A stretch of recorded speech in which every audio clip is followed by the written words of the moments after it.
ଆଜି ଆମେ ଏକ ଏମିତି ଜାଗାର କଥା କହିବା ଯେଉଁଠି ଇତିହାସ ଆଉ ଭବିଷ୍ୟତ ଦୁହେଁ ଏକାଠି ହେଉଛନ୍ତି। ହଁ, ଆମେ କଥା ହେଉଛେ ସୁବର୍ଣ୍ଣପୁର ବିଷୟରେ। ତେବେ ଚାଲନ୍ତୁ ଏହି ଜିଲ୍ଲାର କାହାଣୀ ଭିତରକୁ ଯିବା। ସୁବର୍ଣ୍ଣପୁରର କାହାଣୀଟା ନା ଟିକେ ଅଲଗା। ଏଥିରେ ଦୁଇଟା ପରସ୍ପର ବିରୋଧୀ ଚିତ୍ର ଦେଖିବାକୁ ମିଳେ।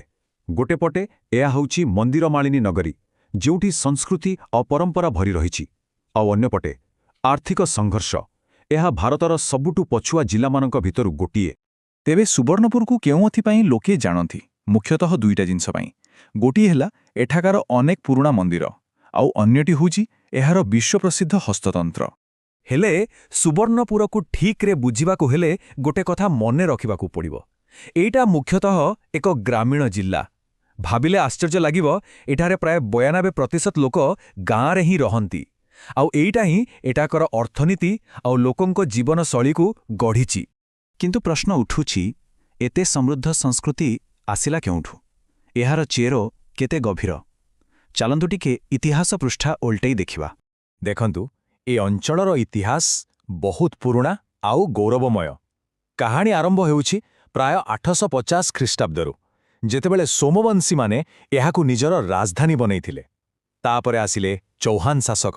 ସେମାନେ ଏଠାରେ କଳା ଆଉ ସଂସ୍କୃତିକୁ ବହୁତ ଆଗକୁ ନେଇଥିଲେ, ଆଉ ଏହି ପରମ୍ପରା 1948ରେ ଓଡ଼ିଶା ସହ ମିଶିବା ପର୍ଯ୍ୟନ୍ତ ଚାଲିଥିଲା। ଗୋଟେ ସମୟ ଥିଲା ଯେତେବେଳେ ଏହି ଅଞ୍ଚଳକୁ ପଶ୍ଚିମ ଲଙ୍କା ବୋଲି କୁହାଯାଉଥିଲା। କେତେ ଦମଦାର ନାଁ, ନୁହେଁ କି? ଏଇଟା ଖାଲି ଗୋଟେ ନାଁ ନଥିଲା, ଏହା ଥିଲା ସେହି ସମୟର ଶକ୍ତି ଆଉ ଗୌରବର ପରିଚୟ। ହଁ, ଆଉ ଏଥିରେ ଚୌହାନ ରାଜବଂଶର ଭୂମିକା ବହୁତ ବଡ଼। ତାଙ୍କର ଲମ୍ବା ଶାସନ କାଳରେ ହିଁ ସୁବର୍ଣ୍ଣପୁରର ସେହି ସ୍ୱତନ୍ତ୍ର ପରିଚୟ ତିଆରି ହୋଇଥିଲା।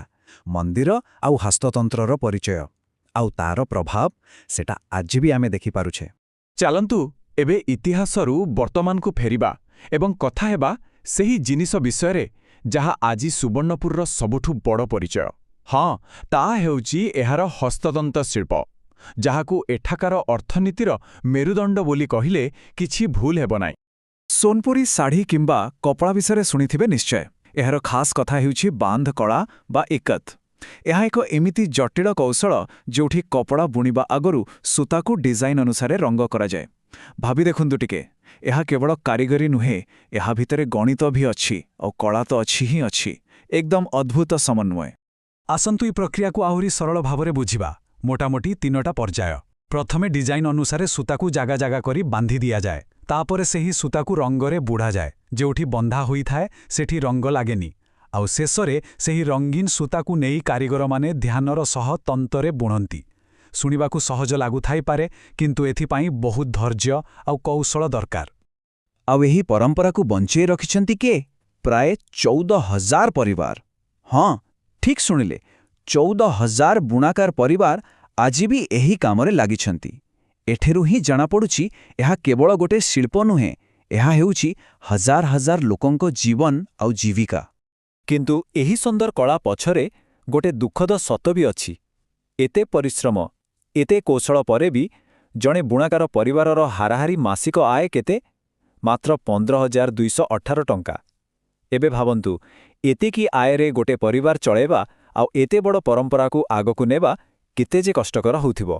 ହେଲେ ଏହି ସମସ୍ୟାର ସମାଧାନ ପାଇଁ ଗୋଟେ ଆଶ୍ଚର୍ଯ୍ୟଜନକ କଥା ସାମ୍ନାକୁ ଆସିଲା। ଦେଖାଗଲା ଯେ ବୁଣାକାରଙ୍କ ଘରେ କେବଳ ଗୋଟିଏ ଶୌଚାଳୟ ତିଆରି କରିବା ଦ୍ୱାରା ସେମାନଙ୍କର ଉତ୍ପାଦନ ଆଉ ଆୟ ବଢ଼ିଗଲା। କେମିତି? କାରଣ ଏହାଦ୍ୱାରା ସେମାନଙ୍କର ବହୁତ ସମୟ ବଞ୍ଚିଲା। ଏଇଥିରୁ ଜଣାପଡ଼ୁଛି ଯେ ବେଳେବେଳେ ଛୋଟ ଛୋଟ ମୌଳିକ ସୁବିଧା ବି କେତେ ବଡ଼ ପରିବର୍ତ୍ତନ ଆଣିପାରେ। ଆର୍ଥିକ ସମସ୍ୟା ସହିତ ଆଉ ଗୋଟେ ବଡ଼ ଚ୍ୟାଲେଞ୍ଜ ବି ଅଛି, ଆଉ ତାହା ହେଉଛି ଶିକ୍ଷାରେ ଥିବା ତାରତମ୍ୟ। ଏଠାରେ ପୁରୁଷ ସାକ୍ଷରତା ହାର ଯେଉଁଠି 84%ରୁ ଅଧିକ, ସେଇଠି ମହିଳା ସାକ୍ଷରତା ହାର ମାତ୍ର 64%। ଆଉ ବୁଣାକାର ସମାଜରେ ତ ମହିଳାମାନଙ୍କର ବହୁତ ବଡ଼ ଭୂମିକା ଥାଏ। ତେଣୁ ଏହି ପାର୍ଥକ୍ୟ ସମଗ୍ର ସମାଜର ବିକାଶରେ ବାଧା ଦେଉଛି। ଏତେ ସବୁ ସମସ୍ୟା ଭିତରେ ସୁବର୍ଣ୍ଣପୁରର କାହାଣୀରେ ଏବେ ଏକ ନୂଆ ଅଧ୍ୟାୟ ଯୋଡ଼ି ହେବାକୁ ଯାଉଛି। ଏକ ଏମିତି ପରିବର୍ତ୍ତନ ଯାହା ହୁଏତ ଏହାର ପୁରା ଭବିଷ୍ୟତକୁ ବଦଳାଇ ଦେଇପାରେ। ଦେଖନ୍ତୁ, ସୁବର୍ଣ୍ଣପୁରର ପଛୁଆ ରହିବାର କାରଣ ତାର ସଂସ୍କୃତି ନଥିଲା। ପ୍ରକୃତ କାରଣ ଥିଲା ସଂଯୋଗର ଅଭାବ, ବାହାର ଦୁନିଆ ସହ ଯୋଡ଼ି ହୋଇ ନପାରିବା।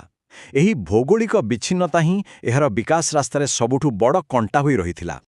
ଆଉ ସେହି କଣ୍ଟାକୁ ବାହାର କରିବା ପାଇଁ ଆସିଛି ଏକ ନୂଆ ରାସ୍ତା। ଆଉ ସେ ରାସ୍ତା ହେଉଛି ରେଳପଥ। କଳ୍ପନା କରନ୍ତୁ ଯେଉଁ ଜିଲ୍ଲାରେ କେବେ ଗୋଟିଏ ବି ରେଳ ଲାଇନ୍ ନଥିଲା ଆଜି ତାହା ସିଧାସଳଖ ପୂରା ଦେଶ ସହିତ ଯୋଡ଼ି ହୋଇଯାଇଛି। ଆଉ ଏହା କିଛି ବହୁତ ପୁରୁଣା କଥା ନୁହେଁ। ଏଇ ମାତ୍ର 2024 ମସିହା ଆରମ୍ଭରେ ହିଁ ଏହି ଐତିହାସିକ ମୁହୂର୍ତ୍ତ ଆସିଛି। ସୁବର୍ଣ୍ଣପୁର ପାଇଁ ଏହି ନୂଆ ରେଳ ସଂଯୋଗ କେବଳ ଗୋଟେ ଲାଇନ୍ ନୁହେଁ, ଏହା ଏକ ନୂଆ ଯୁଗର ଆରମ୍ଭ। ଏହା ଏହାର ଭାଗ୍ୟ ବଦଳାଇବାର ଶକ୍ତି ରଖେ। ତେବେ ଏବେ ସ୍ଥିତି କ'ଣ? ଗୋଟେ ପଟେ ଅଛି ସମୃଦ୍ଧ ଇତିହାସ ଆଉ ଅନନ୍ୟ ହସ୍ତଶିଳ୍ପ, ଆଉ ଏବେ ତା ସହିତ ମିଶିଛି ଆଧୁନିକ ସଂଯୋଗର ସୁଯୋଗ। ଏ ଦୁଇଟାକୁ ମିଶାଇ ଏକ ନୂଆ ଭବିଷ୍ୟତ ଗଢ଼ିବାର ସମୟ ଆସିଛି।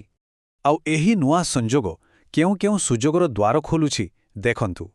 ବୁଣାକାରମାନେ ଏବେ ନିଜ ଜିନିଷ ସିଧାସଳଖ ଦେଶର ବଡ଼ ବଡ଼ ବଜାରକୁ ପଠାଇ ପାରିବେ। ମନ୍ଦିର ମାଳିନୀ ନଗରୀକୁ ଏବେ ପର୍ଯ୍ୟଟକମାନେ ସହଜରେ ଆସିପାରିବେ। ଏପରିକି କୃଷି କ୍ଷେତ୍ରରେ ବି ଏକ ନୂଆ ସମ୍ଭାବନା ସୃଷ୍ଟି ହେବ। ଶେଷରେ ଏସବୁ ଆମ ସାମ୍ନାରେ ଗୋଟିଏ ବଡ଼ ପ୍ରଶ୍ନ ଛିଡ଼ା କରାଉଛି। କ'ଣ ପ୍ରାଚୀନ ପରମ୍ପରା ଆଉ ଆଧୁନିକ ପ୍ରଗତିକୁ ଏମିତି ଭାବରେ ଏକାଠି ବୁଣାଯାଇପାରିବ ଯେମିତି ଗୋଟିଏ ଆଉଟିକୁ ନଷ୍ଟ ନ କରୁ? ଏହି ପ୍ରଶ୍ନର ଉତ୍ତର ହିଁ ସୁବର୍ଣ୍ଣପୁରର ଆଗାମୀ ଭବିଷ୍ୟତକୁ ନିର୍ଦ୍ଧାରଣ କରିବ।